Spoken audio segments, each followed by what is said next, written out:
Listen up. Hi, Lucy. Hi, Kel. The Lucy and Kel podcast.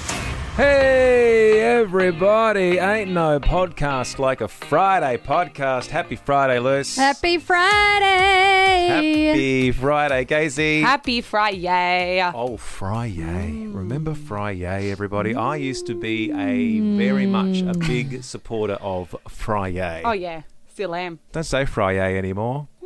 I'm going to go back to it. Friday, everyone. Okay. I say it because one of our listeners, Taylor Listener of the Year, says Happy Friday. Yeah. Well, you used to say it a lot. I think there was a time back in the olden days of Lucy and Kel for breakfast where we signed off and we had a whole show around the phrase Friday. I'm pretty sure we did. Wow. So we got pretty excited about the phrase Friday for a while. I wasn't around then.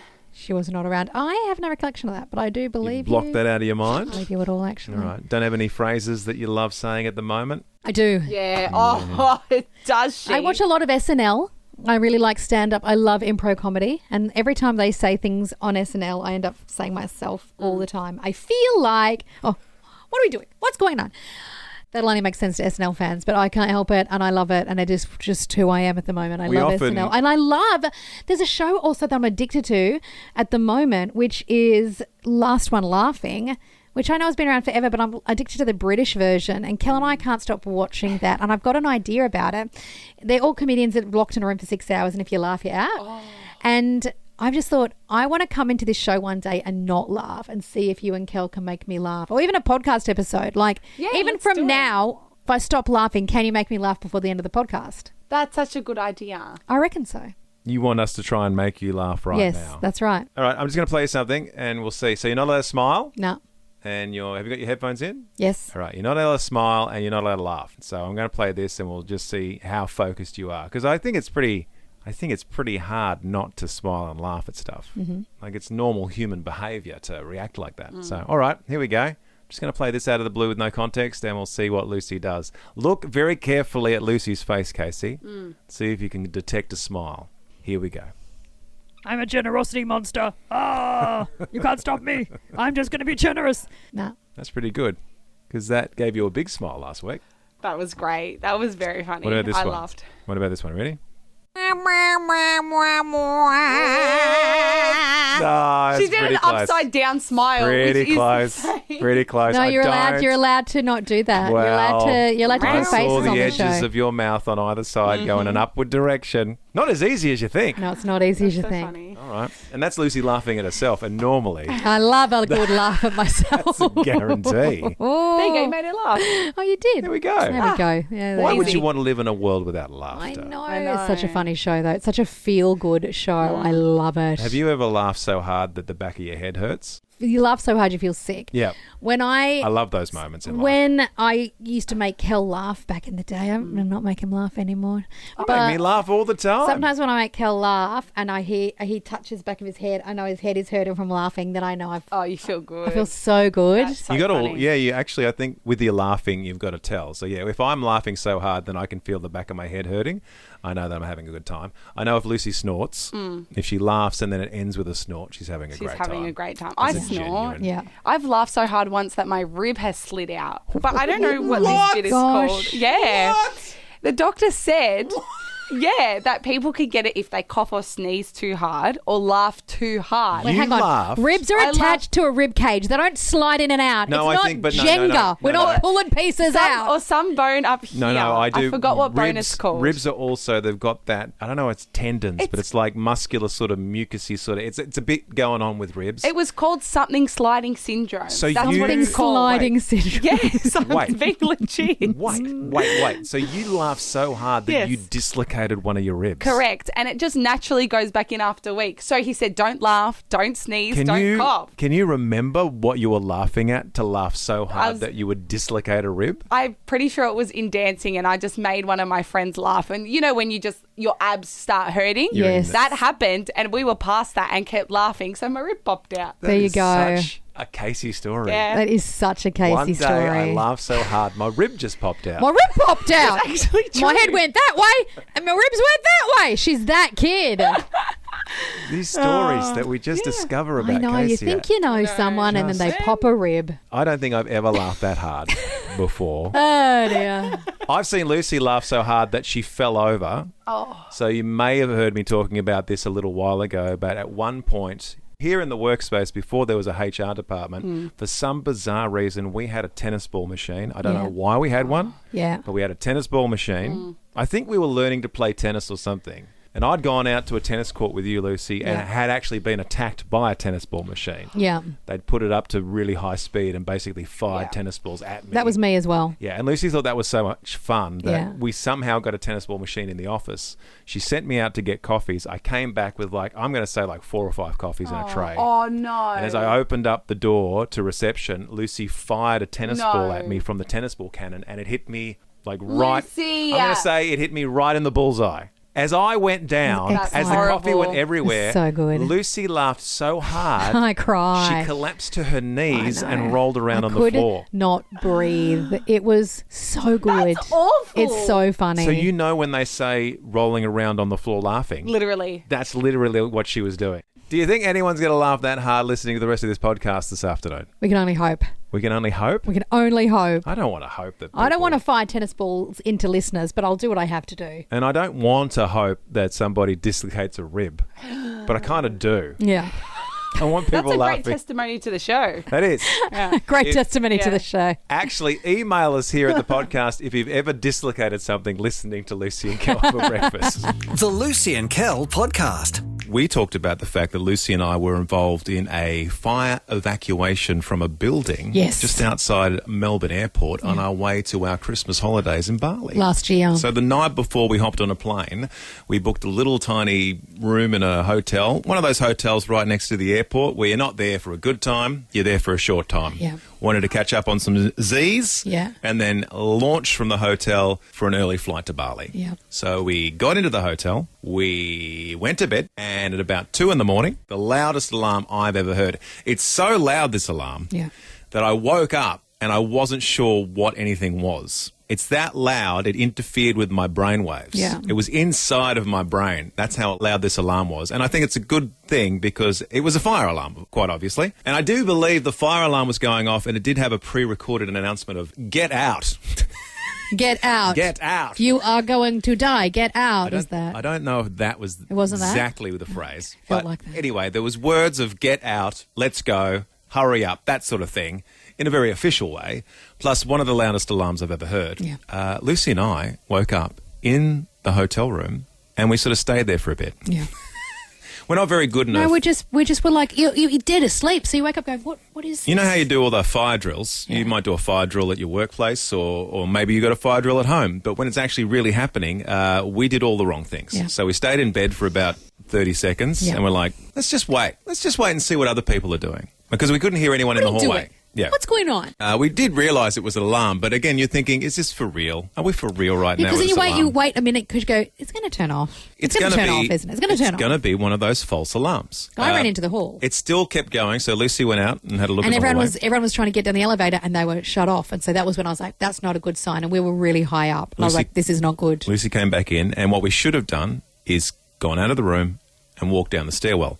What we decided to do was get dressed. And this is not what you do. I know, Casey's appalled. Well, again, I sleep without pyjamas. Let me just say that. So he had to get dressed. I had to get dressed. Because otherwise he'd be in prison. Nobody needs to be indecent going through a exposure. traumatic event like a fire evacuation That's a and also double trauma. have me be stuck with me in the stairwell in what I sleep in. Nobody needs that. Compound the trauma. So already we've waited too long. Plus, we got back into the hotel room and started putting our clothes on. Yeah. And then we made our way out in the hallway. And by this time, Yeah. hundreds of people. People are running. All shuffling. And it's scary. What we have Everyone's noticed... in PJs. Well, no. What we have noticed is most people are dressed. Yeah. There were 2 gentlemen, Yeah. I believe businessmen from overseas, who arrived downstairs after we evacuated in fully dressed, like from head to toe, completely dressed in Garfield pyjamas. Like guys in their 40s. I've never wanted to take a photo of strangers more, but I didn't because that's illegal. Bright blue, bright But yellow, Garfield pyjamas. And businessmen. They were Overseas probably businessmen. They were probably CEOs of major bank Like corporations around the Microsoft. world. It's so funny.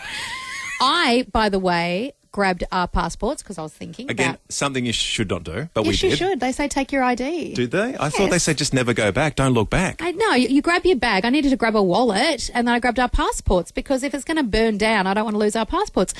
I also ran down 20 flights of stairs because I was a bit panicky. Let's be fair. And Lucy, Kel didn't realise I did that. Lucy left me. Kel thought I just got caught up in the panic. But I was like, he's so slow.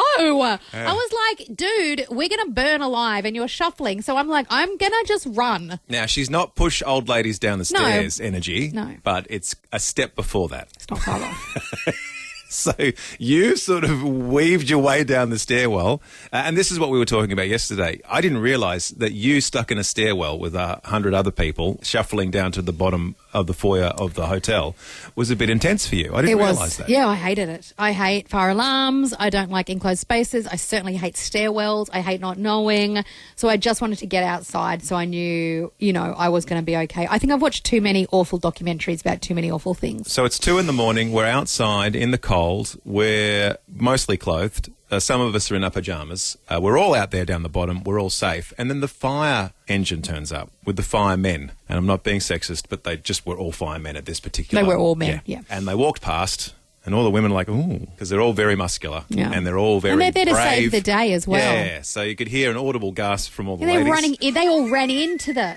They ran in. They ran into the danger, and there was no danger, and it was a false alarm. Someone we think was smoking. Don't smoke in your hotel thousands rooms. of us evacuated at 1 a.m. Like, come on. But Don't do that. Don't be that smoking person. What are the chances, though? That's not the only fire evacuation from a hotel that you and I have been involved in. There's another one in Malaysia, No, I it believe. wasn't. We were in Vietnam, actually in Ho Chi Minh There City you go. for Miracles Day, and everyone who worked in radio was in this little hotel, and that went off in the middle of the night, and we all ran downstairs, and everyone was in dressing gowns that time. And again... Including our CEO at the time, seeing him there in his dressing gown. Well, it's very official. And I was a little bit scared that time, but again, that was, I think, someone smoking. In their hotel room. But again, the not fire... us, not anyone from radio. Fire brigade turned up. It was all very serious. Yeah. So Lucy and I thought, based on the fact that we've both had 2 escape from a hotel fire alarm scenarios in our lifetime, have you had one of these scenarios? Did it actually end in a real fire? Grace and Hallam joins us. Good morning, Grace. Good morning. How are you? So good, Grace. How are you? I'm great, thank you. Very good. Right. Did the alarms go off? Were you involved in some sort of evacuation? Yes, so I was at Year 11 camp at the end of last year, and the fire alarm actually went off twice, so we had to do 2 evacuations.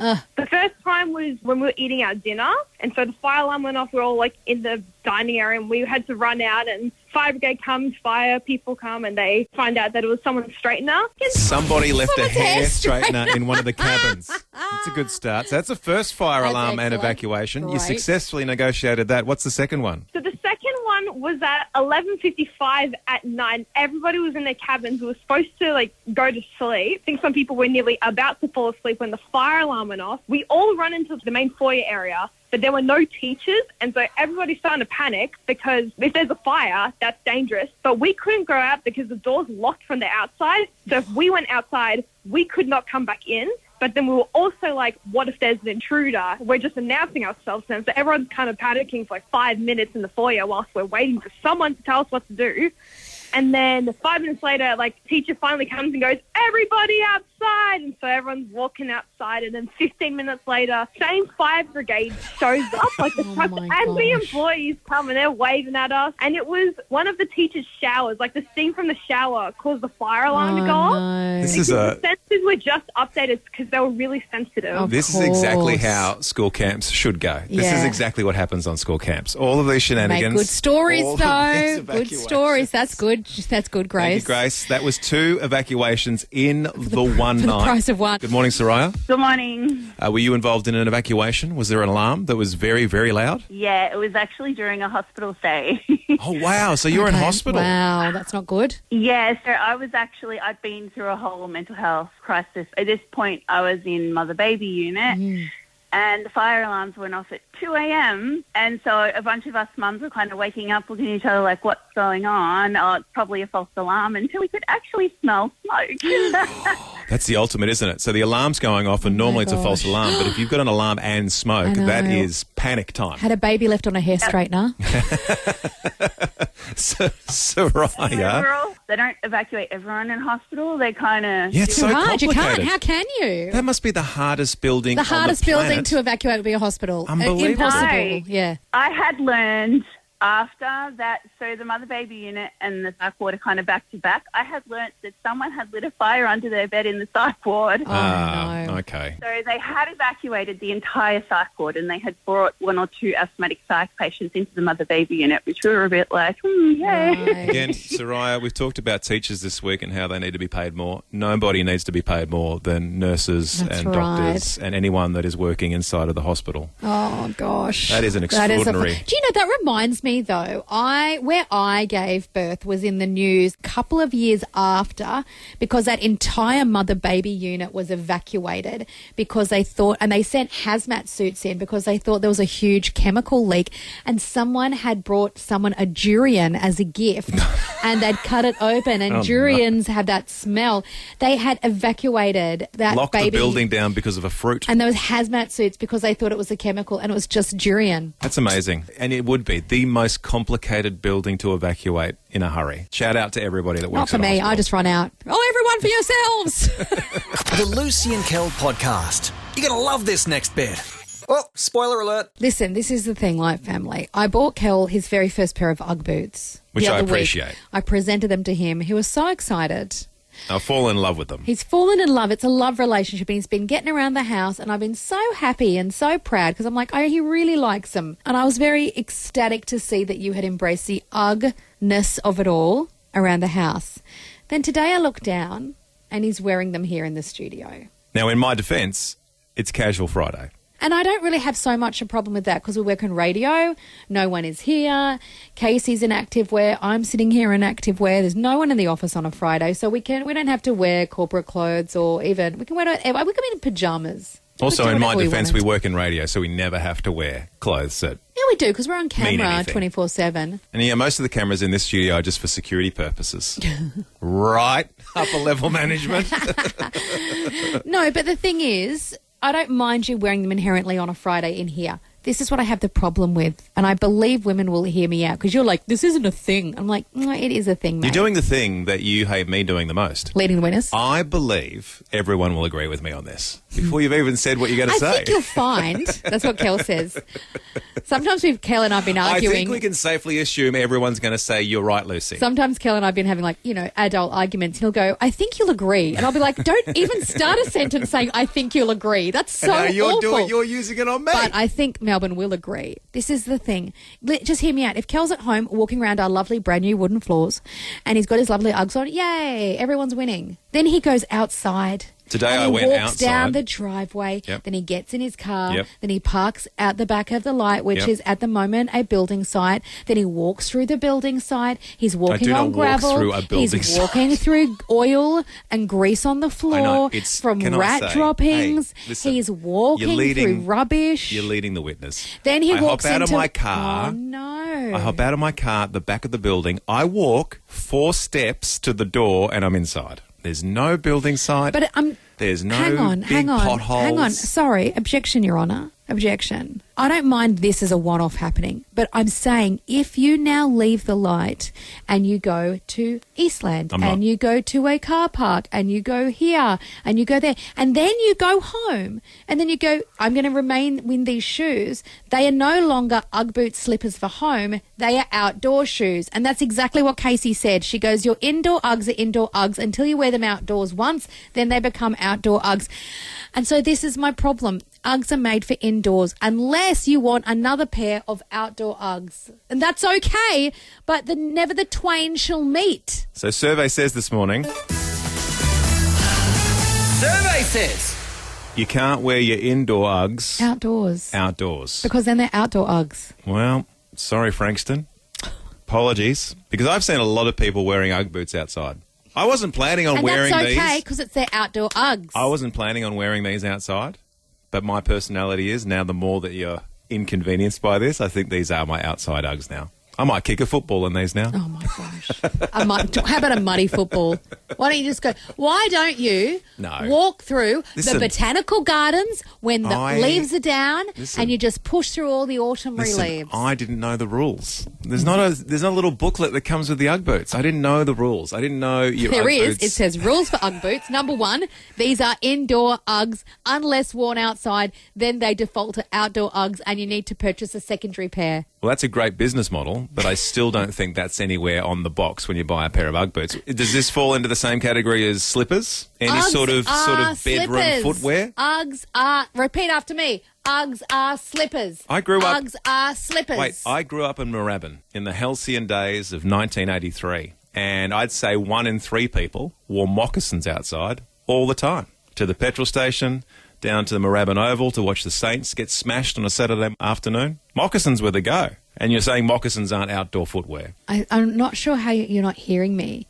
You can if you have an outdoorsy pair and an indoor pair. All right, but never the twain shall meet. I don't mind if you want to wear Uggies outside. I don't mind, people. Hear me out. I don't mind. I'm not going to judge you. Would I? Not particularly, but I don't judge you. But I will judge you if you're walking through a dirty Coles car park and then you go home and then you lie on your bed in those Uggies, which are now outdoor Uggies. Survey says UGG boots. Let's focus on the UGG boots. They're either indoor UGG boots or they're outdoor UGG boots. They cannot be both. Do you agree? That's right. Survey says yes or no. 0428 Just think of all the germs underneath. Think of all the dog wee in the Coles car park. We're not thinking about that for every other footwear that we wear, both indoors and outdoors. I don't let time? people wear shoes in my house because of this reason. Because you've walked through dog wee, now you're going to walk it through my house. I don't think so. I don't think so, honey. We've got 3 dogs. All we have in our house is dog wee. B, slippers are not meant for outside. Well, clearly you did not grow up in Moorabbin. David, a man. I agree with Lucy. You will ruin them. If they were work boots, a different story. And also in the past, streets were cleaner.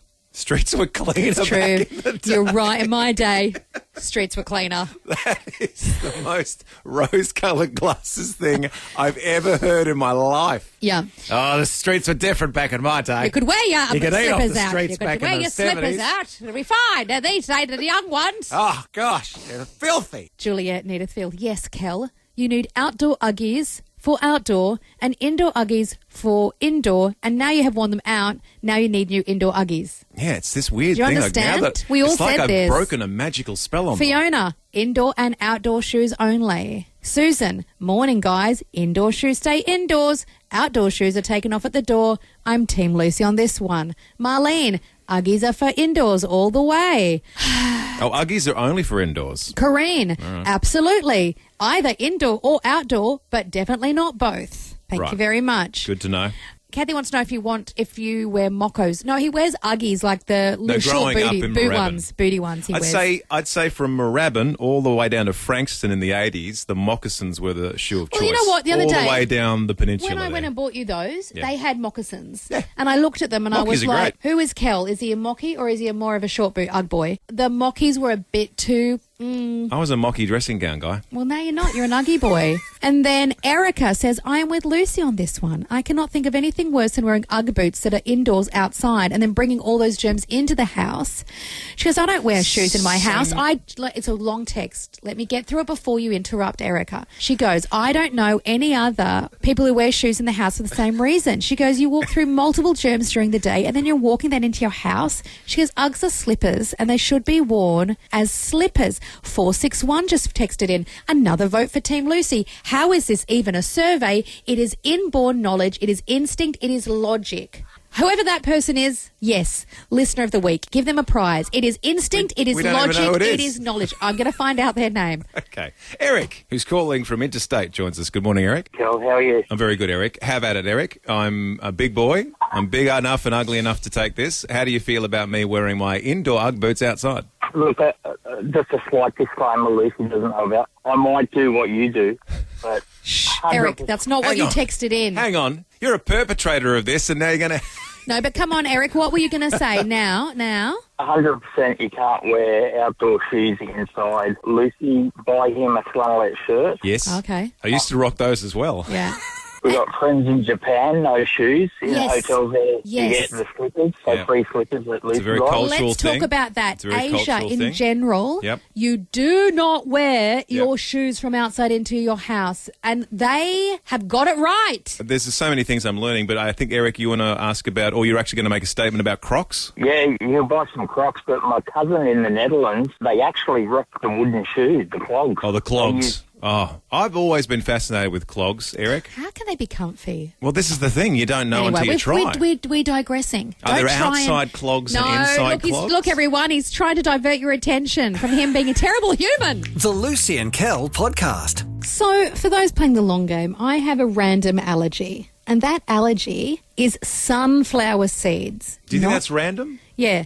And everyone Not one of here the big always ones? goes, oh, and they're not, no, it's not annoying, but like, even you do this, but everyone's like, oh, no, it's got sesame seeds on it. I'm like, I'm fine with sesame. It's sunflower seeds. You do know the difference between sesame and sunflower. They are ginormously different. Some of us just think they're the same thing. They're so far apart. So sunflower seeds is a no-go for you. What happens to you when you ingest sunflower seeds? My throat closes over. I get hives on my throat. I struggle to breathe. My tongue goes numb. It So, is an anaphylactic shock. It's anaphylactic but shock. I've never been hospitalised from it. You've never had enough. Well, no, because the first time it happened, I was in uni and that was a horrific experience. And then I realised... Because you didn't know. Didn't know. And I had a whole handful of raw sunflower seeds and my throat did close over. But I didn't know what was happening.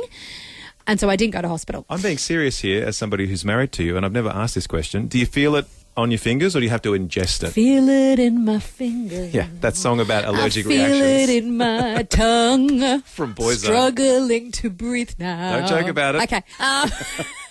Well, I can... Because some people, it's even on the outside. Well, this is it. Yeah, I know. And so I'm so careful. I check and double check and triple check everything because it is gotten, as I've gotten older, I didn't even understand that anaphylaxis can get worse as you get older. I didn't know. I thought maybe I'd grow out of it. And a while ago, I had it accidentally and I had a horrific reaction.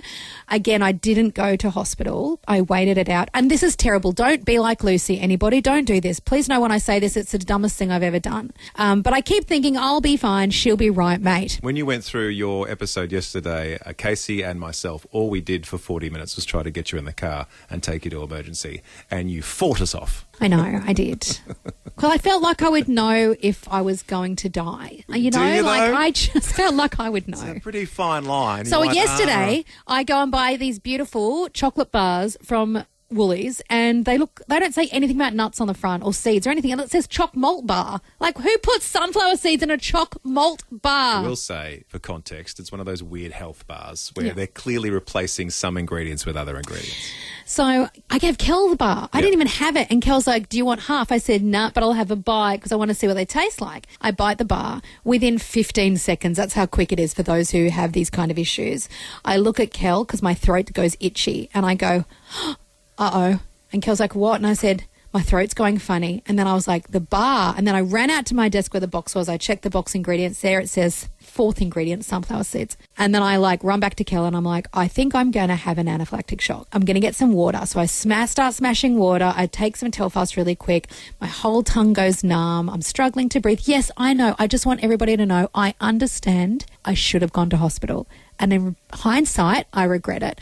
I was a bit scared, to be completely honest. I was a little bit scared and I didn't want to create a fuss and I didn't want to go to hospital and them go, oh, silly girl, you're fine. Like, I didn't want anyone to think I was an idiot. So I thought I'll just wait it out. And then, of course, my throat goes and then I get nauseous. So then I stand in the bathroom because I'm about to vomit. I can hear Casey in the hallway not letting people into the toilet. I can hear her go, no, you can't go in there. Lucy's in there about to throw up. Again, not her job requirement, but she's doing it anyway. And then this is where it gets funny, because it's funny, guys. So I finally come out. I go to my desk. I put my head on my desk. She's doubled over. I'm doubled over. And I'm just sitting there and I'm saying to Kel, look, I'm looking at the clock. I'm like, I've gotten through 20 minutes. Like, I just need to probably get through another 10, 15 of the worst of it. My throat is hurting. My ears are now ringing at this point. Yes, again, I know everybody who's going to be angry at me. I understand I need to have an EpiPen. I understand these things. The funny thing is, my favourite singer on the planet was visiting the station yesterday. Not to see what's us. his name? His name is Michael Painter. He's also a friend. He's great friends. I'll say that. I'm not a fangirl. He's a friend, but I also... Would we not say that, Casey? Would every fibre of her being not wanting to be impressing Michael Painter anytime she sees him? Listen, he's an old friend. I've known him. He's a lovely guy. He's a sweet guy. Nearly 20 years before he was He's famous. very, very attractive and has lots of muscles. And I have known him for 20 years. And so he's a friend. But he's also, I'm not going to lie, he's the greatest singer on the planet. There's no better vocalist on the planet. The entire universe of Michael Painter. And so I think he's amazing. So he walks in the building. And I've got my head on the desk She's trying doubled not to. over. I'm doubled over. Head in the bin. I'm trying not to vomit. Then she hears the words. No, wait. Then I turn to the bin and I put my head in the bin at my desk because I didn't want to throw up in the bathroom because the toilets make me feel gaggy. So I'm at my desk. I've got my head in the bin and I hear him come through the door and I hear the person who's taking him through say, "Oh, Lucy's here. She wanted to say hello." And in that second I'm about to hurl into a bin, I stand up, I turn and I walk over to him. I I will say, tell you. "Hi, Michael. How are you?" I have never seen somebody sit bolt upright faster in my life, quickly do their hair and spin around in their chair going, "Michael!" And I'm like, well, I don't think we're going to emergency anymore. But I did want to say to him, "Hi, I'm mid-anaphylactic shock. I should be at ER." So I just was like, this is great. This is a distraction. I'm just going to focus on chatting to him and I'm going to not try and throw up on him. Michael Painter is quite literally your shot of adrenaline to the heart. You're right, because an EpiPen is adrenaline, so maybe I'm speaking as your husband. I realise this effect that Michael has on you. No, it's because he's the world's best singer. And so maybe just having to pull myself together and not throw up on his face was the adrenaline that helped me get through the anaphylactic shock. Anywho, Michael Painter saved your life. Let's talk. Let's talk about allergies and allergic reactions, Les. Jodie, Listener of the Year, is allergic to citrus and citric acid, which is in 90% of beauty and cleaning products. She goes, "It's so annoying. I have to read the labels all the time." That is annoying. That's the other thing, when sometimes you're allergic to food, but food can be based in things like cosmetics or even medication. And you're like, oh, I didn't realise they had sunflower seeds in this medication. Justin is allergic to grass. If he touches any grass, he breaks out in a rash. Because you're often encouraged to go and do that. Jess says she's allergic to Band-Aids. Yes, I've heard of this. Any small injury looks so bad because she has to use a bandage. So if she gets a cut, she's got to... Again, not laughing. Oh, Jess, I was saying, what's your weird allergy? And that's a weird allergy. It's the adhesive, I believe, on the Band-Aid that really messes with people's skin. Oh, my gosh. Annie Ella's just texted in. She's a kid. She goes, "Look, my mum is losing her mind that you didn't go to hospital. They're not very happy with me. I'm sorry."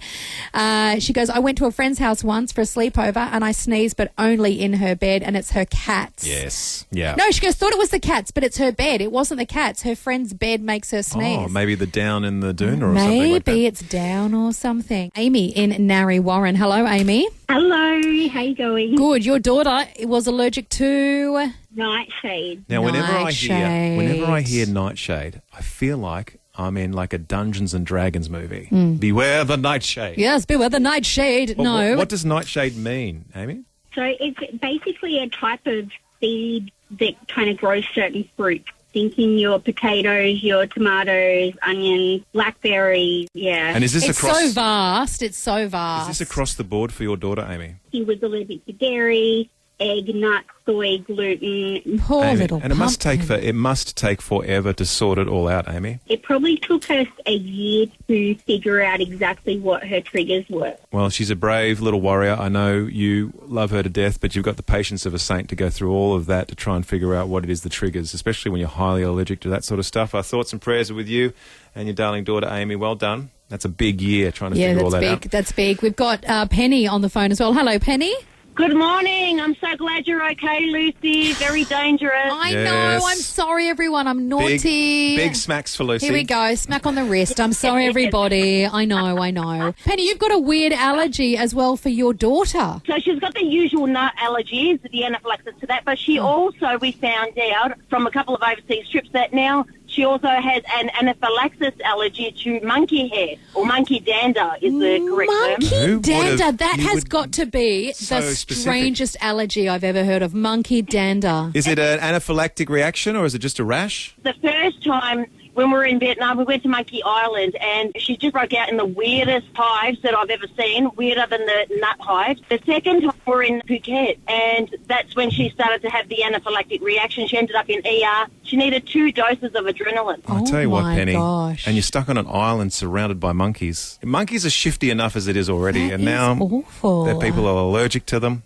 Sorry, Penny, no more monkey business. The Lucy and Kel Podcast. And dare I say, at the end of another successful Friday podcast, or a Fry-yay podcast, as we like to say now, thanks to Casey. Yay. Time to yay and get off into the weekend, everyone. I Yep. hope you all have an enjoyable weekend. I hope those listening right now enjoy whatever time of the day it is for you. Have we got big plans this weekend? I should never bother asking Casey because she has no idea what she's doing on the weekend. And then on the Monday, when I ask her how her weekend was, she's forgotten all about it. Yeah, I love that you know that. Yeah. certainly not a planner, our girl, Case. Or a rememberer. really She's is. not a planner. Yeah. Or a rememberer. Doesn't remember a thing. No. I don't think we're going to do a sneaky little early sort of Easter experience for the kids on the weekend. That's what we're doing. We are giving them a surprise Easter. They don't know about this yet, and they don't listen to the podcast, so we'll let you know how that goes on Monday. It's going to be great. Exciting. Going to be great. It will be the short working week into the Easter long weekend next week, something to look forward to. And on that bombshell, until we meet again, everybody, Friday! Well, that's all for now. But you can download more podcasts anytime or catch Lucy and Kel live weekday mornings from 6 till 10 on 89.9 The Light. This is the end bit. This is the end bit. Woo! This is the end bit Yeah. of the show. And bit.